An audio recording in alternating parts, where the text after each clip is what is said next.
Assalamualaikum warahmatullahi wabarakatuh. Saya Irfa Aprilia, NIM 21020063 dari Program Studi Pendidikan Bahasa Inggris. Pada video ini saya akan menjelaskan materi pendidikan dan keguruan yang merupakan bagian dari ujian komprehensif. Materi ini mencakup 10 pokok bahasa utama yang menjadi dasar pemahaman seorang calon pendidik, mulai dari filsafat pendidikan hingga profesionalisme guru. Penjelasan ini diharapkan dapat memberikan gambaran yang utuh dan mendalam terkait konsep, teori, serta penerapannya dalam praktik pendidikan. Yang pertama, filsafat pendidikan. Filsafat pendidikan adalah cabang filsafat yang mengkaji hakikat pendidikan, tujuan pendidikan, nilai-nilai pendidikan, serta pandangan tentang manusia dan proses belajar. Ruang lingkup filsafat pendidikan meliputi tujuan pendidikan, peserta didik, kurikulum, metode pembelajaran, dan lingkungan pendidikan. Para filsafat pendidikan sangat penting dalam mengembangkan kurikulum yang kebijakan pendidikan karena menjadi landasan berpikir dalam menentukan arah pendidikan. Misalnya, filsafat menentukan apakah pendidikan berorientasi pada pembentukan karakter, pengusahaan ilmu, atau pengembangan potensi peserta didik secara menyeluruh. Beberapa aliran filsafat pendidikan antara lain yang pertama, progresivisme yang menekankan pengalaman belajar dan kebutuhan siswa. Yang kedua, esensialisme yang fokus pada penguasaan pengetahuan inti dan disiplin ilmu. Kemudian yang ketiga, perennialisme yang menekankan nilai-nilai kebenaran abadi dan pendidikan intelektual. Kemudian yang keempat, konstruktivisme yang memandang belajar sebagai proses aktif membangun pengetahuan berdasarkan pengalaman. Kemudian yang kedua, psikologi pendidikan. Psikologi pendidikan adalah ilmu yang mempelajari perilaku dan proses mental peserta didik dalam konteks pembelajaran. Teori perkembangan kognitif seperti teori Piaget menjelaskan bahwa kemampuan berpikir anak berkembang melalui tahapan tertentu, sementara teori perkembangan sosial seperti Vygotsky menekankan pentingnya interaksi sosial dalam belajar. Dalam pembelajaran terdapat beberapa teori belajar utama. Yang pertama, behaviorisme yang menekankan stimulus dan respon. Kemudian ada kognitivisme yang fokus pada proses mental seperti berpikir dan mengingat. Kemudian ada konstruktivisme yang menekankan peran aktif siswa dalam membangun pengetahuan. Guru dapat mengatasi masalah belajar siswa dengan memahami perbedaan individual, memberikan motivasi, menciptakan lingkungan belajar yang nyaman, serta menggunakan strategi pembelajaran sesuai dengan karakteristik siswa. Kemudian yang ketiga, kurikulum dan pembelajaran. Kurikulum dalam seperangkat rencana dan pengaturan mengenai tujuan, isi, dan bahan pelajaran serta cara yang digunakan sebagai pedoman penyelenggaraan pembelajaran. Prinsip pengembangan kurikulum meliputi relevansi, fleksibilitas, kontinuitas, efektivitas, dan efisiensi. Pendekatan desain pembelajaran yang efektif antara lain pendekatan sistem, pendekatan berbasis kompetensi, dan pendekatan konstruktivistik yang menekankan keaktifan peserta didik. Kurikulum di Indonesia seperti kurikulum Merdeka menekankan pada penguatan karakter dan kompetensi. Jika dibandingkan dengan kurikulum di negara lain seperti Finlandia, terdapat perbedaan pada tingkat fleksibilitas dan beban akademik siswa. Kemudian yang keempat ada teknologi pendidikan. Teknologi pendidikan berkaitan dengan pemanfaatan teknologi informasi dan komunikasi dalam proses pembelajaran.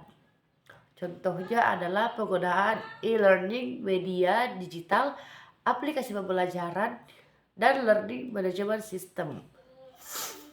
Dampak teknologi dalam pembelajaran antara lain meningkatkan motivasi belajar, memperluas akses informasi, dan meningkatkan pembelajaran jarak jauh. Namun, teknologi juga menuntut guru untuk memiliki keterampilan dan literasi digital agar dapat memanfaatkannya secara efektif dan bertanggung jawab. Yang kelima, pengelolaan kelas. Pengelolaan kelas adalah upaya guru dalam menciptakan dan mempertahankan kondisi belajar kondusif. Strategi pengelolaan kelas meliputi pengaturan tempat duduk, pengelolaan waktu, dan pengendalian perilaku siswa. Pendekatan disiplin positif menekankan pembinaan perilaku melalui dialog, penghargaan, dan tanggung jawab, bukan hukuman. Evaluasi dan refleksi pengelolaan kelas penting dilakukan agar guru dapat memperbaiki praktik pembelajaran di masa mendatang. Kemudian yang keenam ada evaluasi pembelajaran.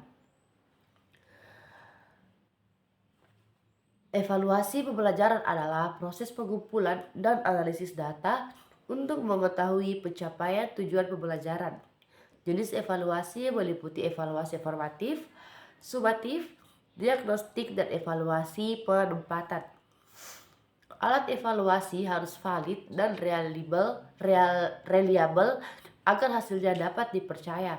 Hasil evaluasi digunakan untuk memperbaiki metode mengajar, meningkatkan kualitas pembelajaran, dan membantu siswa mencapai kompetensi yang diharapkan. Kemudian yang ketujuh ada pendidikan inklusif. Pendidikan inklusif adalah sistem pendidikan yang memberikan kesempatan belajar yang sama bagi semua peserta didik, termasuk anak berkebutuhan khusus.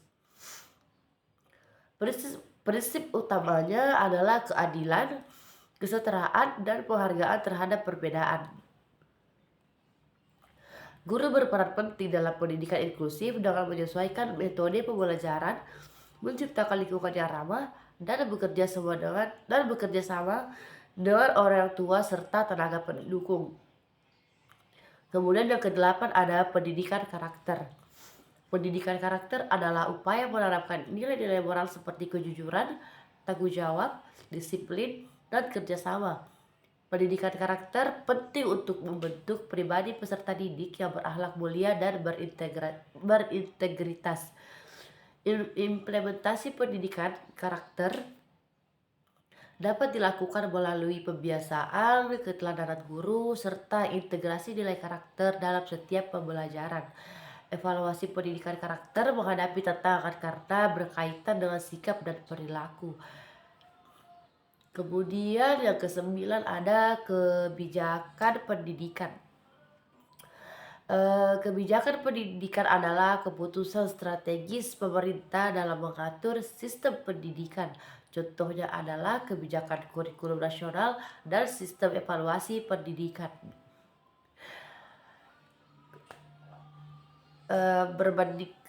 Perbandingan kebijakan pendidikan antara negara menunjukkan perbedaan pendekatan sesuai dengan kondisi sosial dan budaya.